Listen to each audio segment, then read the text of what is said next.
Ahojte, volám sa Vlado Žák a študoval som na Vanguard College v biblickej škole Steva Herzoga v Kanade.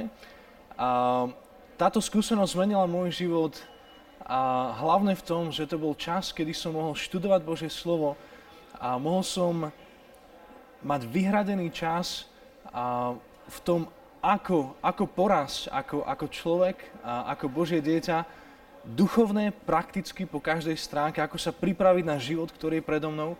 A tá druhá vec, čo mi táto skúsenosť dala, bolo to, že som mohol nájsť svoje smerovanie v živote. Ako 18-ročný chalan som nemal ešte predstavu presne o svojej budúcnosti, čo budem robiť, ako.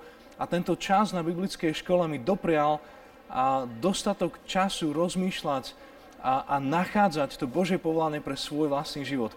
To, čo je na škole v Nitre úžasné, je to, že bude to po prvýkrát v slovenčine, v krásnom prostredí Nitry, so skvelými ľuďmi a preto túto možnosť aspoň jednoročného štúdia by som odporučil každému jednomu z vás, kto hľadáte svoje ďalšie smerovanie v živote, či po strednej škole alebo počas vysokej školy. Verím, že je to tá najlepšia investícia do vášho srdca, do vášho ducha a pre vašu budúcnosť a pre vaše povolanie v živote, aby ste sa neminuli cieľa.